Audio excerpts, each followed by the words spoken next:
Hello दोस्तों, मैं सुरेंद्र सावंता आपके अपने YouTube channel special math concept में आपका स्वागत है। दोस्तों, आज की क्लास में देखेंगे हम मैथ में अपना टॉपिक रहेगा आज का दो चरों वाले रैखिक समीकरण। हमने पिछली क्लास में देखा था अपना अलजेब्रा चल रहा है बीजगणित, जिसमें हमने देखा द्विघात समीकरण, द्विघात समीकरण के मूल और द्विघात समीकरण के मूलों की प्रकृति। फिर हमने देखा कि यदि आपको कोई समीकरण दे रखा है तो उसके मान कैसे निकाले। जैसे तीन विधि बताई मैंने, एक तो सूत्र से सिद्धाचार्य सूत्र, एक था पूर्णवर्ग विधि द्वारा और एक था गुणनखंड विधि द्वारा। फिर हमने देखा कल बहुपद। बहुपद में क्या था कि समीकरण का निर्माण किस प्रकार किया जाता है, उसके बारे में हमने चर्चा की। आज की क्लास में देखेंगे हम दो चरों वाले रैखिक समीकरण। आपको एग्जाम में किस प्रकार के क्वेश्चन मिलते हैं वो देखते हैं। मान लीजिए आपके सामने a1 is x square plus b1 y square, square छोड़ दो, a1x plus b1y plus c1 बराबर 0। एक है a2x plus b2y plus c2 बराबर 0। दो समीकरण क्यों है? क्योंकि यहाँ क्या बोला है, दो चर। ये क्या है? चर है, अचर, इसको बोलते हैं हम अचर, अचर पद। और ये क्या है? चर पद। तो जब दो चरों वाले एक चर ये होगा, एक हो गया दो। और अगर दो समीकरण में बात करते हैं तो एक समीकरण ये है और एक समीकरण ये है।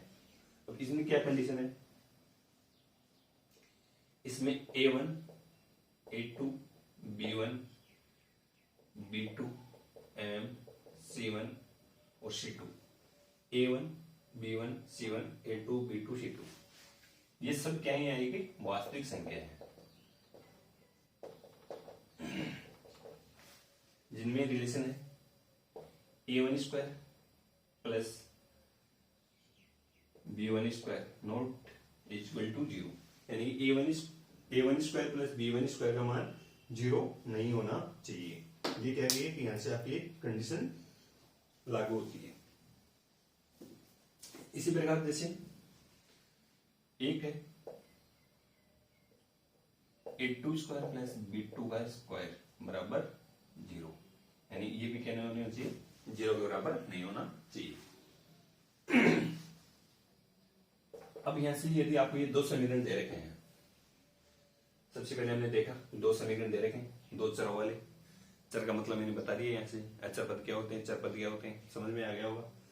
अब देखते हैं कि दो चरों वाले रैखिक समीकरण दे रखे हैं आपको। मान लीजिए दो समीकरण है, तो इनसे तीन कंडीशन होती है। कौन कौन सी? पहले, यदि a1 बटे में a2 not equal to b1 बटे में b2, हम कह सकते हैं कि a1 और a1 बटे a2 बराबर नहीं है b1 बटे b2। तो इसको क्या बोलेंगे हम? ये होती है क्या?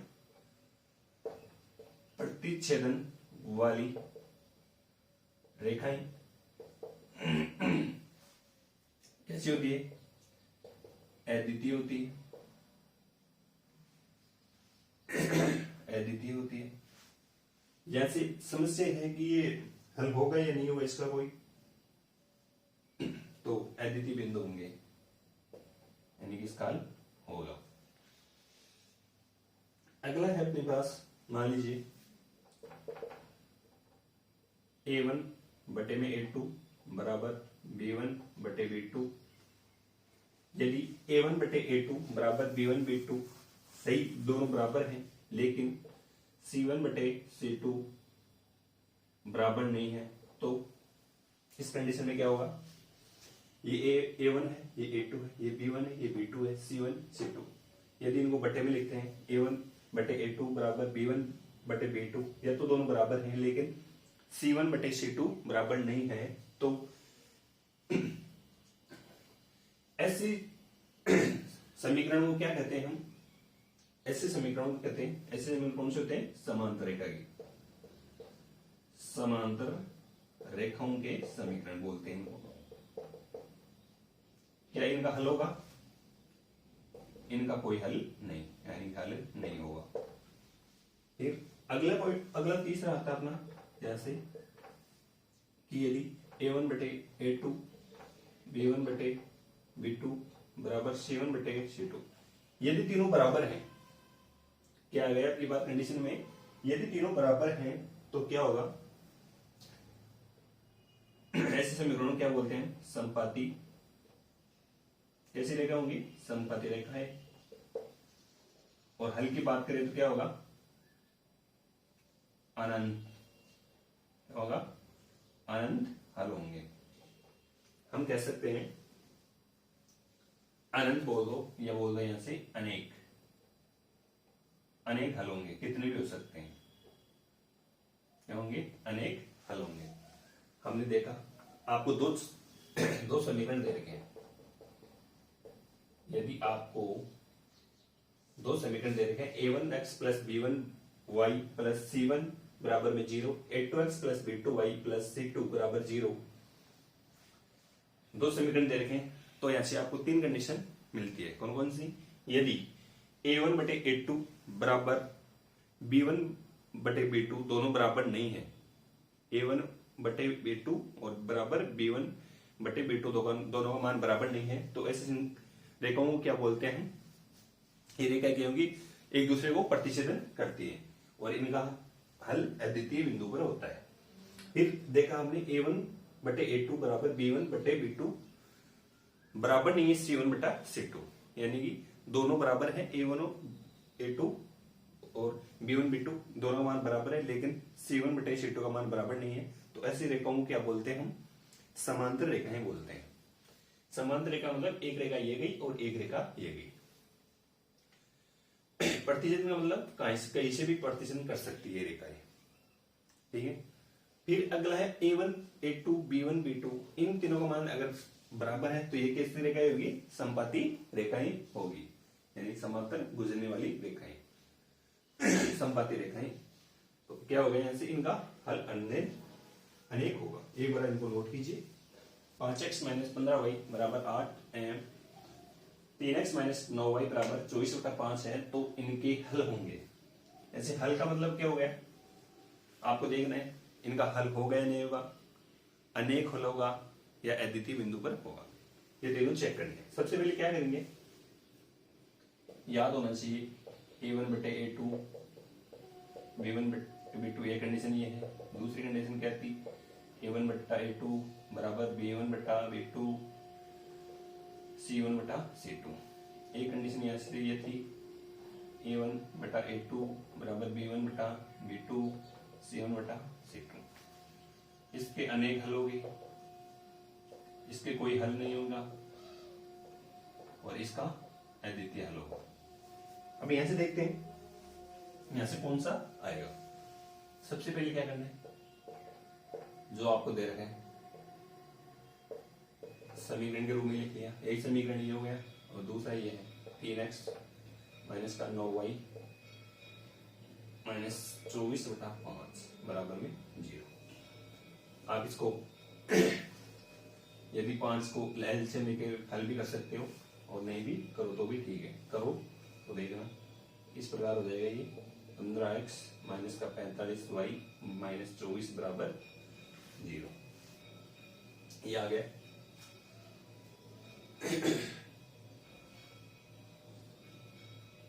यही आया ना, 15x माइनस 45y। अब चेक करना उधर से, ये क्या है यहाँ a1, ये क्या है b1, ये क्या है c1, यहाँ से a2 b2 c2। पहली कंडीशन चेक करते हैं कि a1 बटे में a2 बराबर नहीं है b1 बटे b2। a1 क्या है, यहाँ से 5 है, a2 का मान कितना है 15 बराबर नहीं है b1 बटे b2। b1 का मान कितना है माइनस का 15 और b2 का मान कितना है माइनस का 45, माइनस माइनस कैंसिल। एक कंडीशन ये हो गई, कट रहे दोनों 1/3 और ये भी 1/3। लेकिन क्वेश्चन क्या बोल रहा है कि ये दोनों बराबर नहीं होनी चाहिए, लेकिन यह क्या हो गया बराबर आ गए, क्यों 1/3 ये 1/3, इसलिए ये तो आपका आंसर नहीं है। ठीक है, अगला A1 बटे A2, दूसरी कंडीशन क्या थी B1 बटा B2 C1 बटा C2।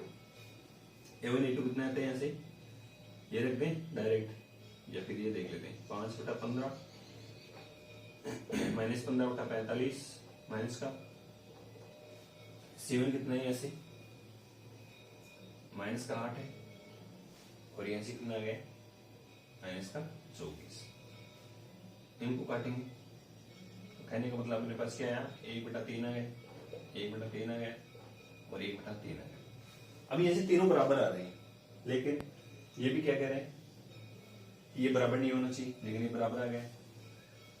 तीसरी कंडीशन क्या हो जाएगी, ये तो आप तीनों बराबर हो रहे हैं तो हम लिख सकते हैं A1 बटा A2 B1 बटा B2 बराबर C1 बटा C2। तो क्या करेंगे इनका, इसको लिख देंगे 1 बटा 3 1 बटा 3 और 1 बटा 3। अतः हल कितने हल होंगे, अनेक हल होंगे। क्यों होंगे, क्योंकि A1 बटा A2 बराबर B1 बटा B2 और बराबर C1 बटा C2। यदि आपको इसको इस प्रकार नहीं हल करके क्या करोगे, डायरेक्ट इनका पहले A1 बटा A2 B1 बटा B2 और C1 बटा C2 निकाल लेंगे और बाद में यदि आपको बराबर दिख रहा है तो डायरेक्ट इसको भी लिख सकते हैं, लेकिन ऐसे करोगे तो बेटर रहेगा। एक बार क्वेश्चन को नोट करो, अगर ऐसा क्वेश्चन आता है आपको एग्जाम में तो 1 नंबर का क्वेश्चन होगा। देखते क्या करना है, डायरेक्ट 2 अंकों की वाली एक संख्या के अंकों का योग कितना है 9 है, तो इनको किससे करेंगे, ऑप्शन पे चलो। ऑप्शन ए में कितना दे रखा है, यहाँ से ऑप्शन ए में 27 है और ऑप्शन ऑप्शन ए में 27 है। सबसे पहली कंडीशन क्या थी, एक संख्या है इनके अंकों का योग यानी 2 और 7 का अंक का योग कितना है 9 है, तो पहली कंडीशन तो सही है। यदि इसमें 27 जोड़ दिया जाए, यदि इसमें 27 ऐड करते हैं तो कितने आते हैं 54 दिया जाता है। तो इस संख्या के अंक को, इस संख्या के अंक यानी कि 27 है, इसके अंक कितने हो गए पलट के 72। इस 7 तो 2 की जगह पर आ जाएगा और 2 7 की जगह पर, तो कितने आने चाहिए 72, लेकिन ये नहीं हो रहा, इसलिए आपका ये सही नहीं है। अगली कंडीशन है बी ऑप्शन में, देखते हैं 45 दे रखा हो। पहली कंडीशन है दोनों का अंकों का योग 9 होना चाहिए, बिल्कुल है। दूसरी कंडीशन है इसमें 27 जोड़ दो तो कितने हो गए 7 5 12 4 2 6 1 7, कितने हो गए 72 हो गए। तीसरी कंडीशन है कि जो संख्या आपने मानी है उसके अंक परस्पर क्या हो जाते हैं पलट जाते हैं, तो यानी कि 45 है तो इसकी जगह पर क्या हो गया 5 और 4 54, लेकिन आपकी ये तो कह रहा है 72 है, तो ये भी बराबर नहीं, ये भी नहीं होगा। ऑप्शन सी की बात करते हैं, यहाँ से अगर दो चेक कर लिया, दो नहीं है तो तीसरा तो वही होगा क्योंकि डी है इसमें नो, लेकिन फिर भी चेक करेंगे 36, इन दोनों का योग क्या हो गया यहाँ से 9, अंकों का योग कितना हो गया 9, पहली कंडीशन। सेकंड कंडीशन क्या थी कि जो संख्या दे रही है उसमें 27 जोड़ने हैं तो कितने हो गए 7 और 6 13, 3 2 5 1 6 63।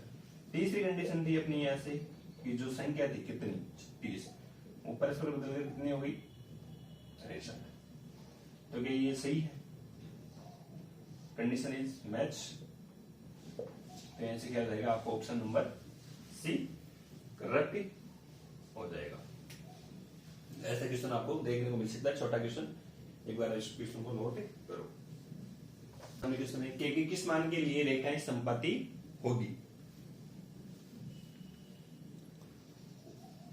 हमें क्या चेक करना है, के किस मान के लिए रेखाएं संपाती होगी, तो क्या करेंगे सबसे पहले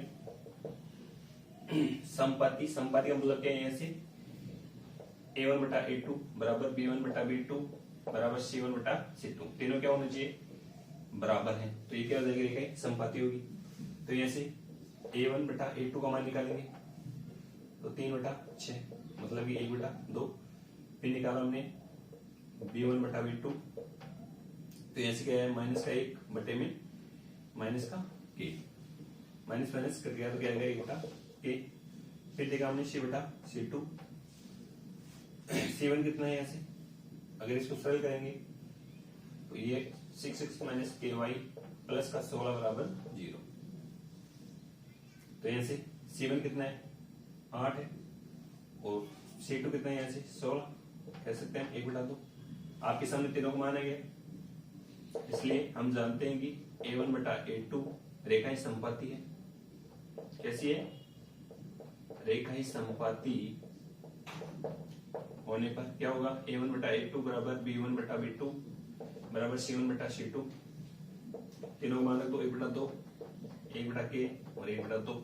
यदि तीनों बराबर है तो यहाँ से k का मान किया जाएगा, कोई भी दो ले लेते हैं यहाँ से, 1/2 बराबर 1/k, तो यहाँ से k बराबर क्या आएगा 2। किस प्रकार है, कोई भी ले लो, इसको फर्स्ट मान लो, इसको सेकंड मान लो, इसको थर्ड मान लो, लेकिन आप देखो कि तीनों बराबर हैं तो ऊपर एक है सब में, नीचे क्या आना चाहिए 2 आना चाहिए, तभी तो क्या होगा बराबर। तो क्या आ जाएगा यहाँ से k का मान 2। एक बार किस्म को नोट करो, k के किस मान के लिए रेखाएं समांतर होगी। दो समीकरण दे रखे हैं आपको, 3x प्लस 2ky बराबर 2, 2x प्लस 5y प्लस 1 बराबर 0। इसको करेंगे सरल तो क्या आ जाएगा यहाँ से 3x प्लस 2ky, 2 को अंदर लेंगे तो क्या जाएगा माइनस का, इसको लिखेंगे 2x प्लस 5y प्लस 1 बराबर 0। समांतर है, समांतर मतलब क्या होगा यहाँ से A1 बटा A2 बराबर B1 बटा B2 note is equal to C1 बटा C2। हम कह सकते हैं यदि रेखा समांतर बता रहे हैं तो C1 बटा C2 का मान बराबर नहीं होना चाहिए। तो यहाँ से देखते हैं A1 बटा A2 निकालते हैं, ऊपर A1 कितना है 3 है, A2 कितना है 2 है, फिर निकालेंगे B1 बटा B2, B1 कितना है यहाँ से 2k और B2 का मान कितना है 5 है,